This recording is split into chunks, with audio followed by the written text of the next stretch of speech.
Hiukan ennen syntymääni sieluni saapui odotushuoneeseen. Ja vastaanotto virkailija ojensi käteeni pitkän lomakkeen.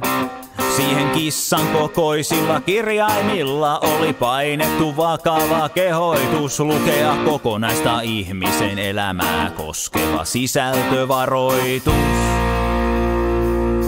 Siihen kuului pettymyksiä, kauheita elämyksiä roppakaupalla.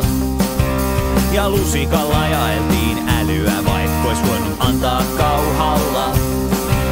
Oli valheita ja vaikeuksia, kettuja ja kettuilua, suoria loukkauksia. Ja lukematon määrä epäonnea ja tietysti onnettomuuksia. Luvattiin tuskallista nolostumista ja liian vähän halauksia. Ja enemmän kuin kukaan oli valmis myöntämään myös housujen kastelua.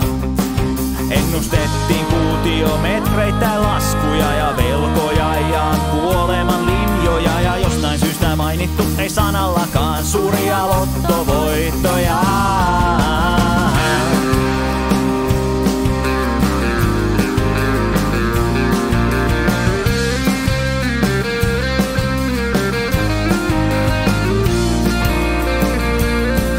Oli kielteisiä päätöksiä, kielteisiä ihmisiä, kielteisiä päiviä. Ja kieltämättä useimmista tarjouksista ei voi koskaan kieltäytyä. Kun nimittäin tarjoillaan sairauksia ja sotia ja paskoja valintoja. Ja kaiken kurjuuden keskellä tietysti täyttymätöntä rakkautta. Ja rypemistä, ryppäämistä, ryvettymistä myös luvattiin runsaasti. Mutta onnenpotkut sekä hyvä tuuri puuttuivat listalta kummasti. Ja pienimmällä brändillä on painettu keskipituus elämän. Ja sekin, että jotkut saavat osakseen aina pelkän homeisen jäämän. Ja onhan niin, ettei kukaan selviä hengissä. Ja siihen astikin usein kaikki on perseestä. Lista jatkuu kymmeniä sivuja, eikä kukaan auta minua ymmärtämään, miten kukaan voi sopeutua tällaiseen elämään.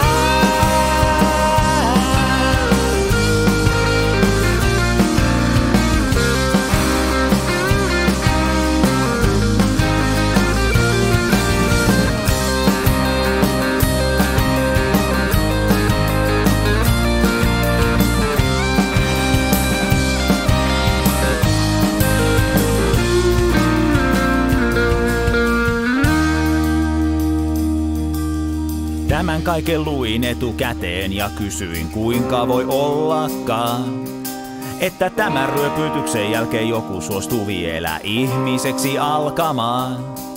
Vastaanotto virkailija naurahti hiukan ja lausui ykskantaan. Mutta ethän sinä, raukka, tule lukemastasi yhtään mitään muistamaan.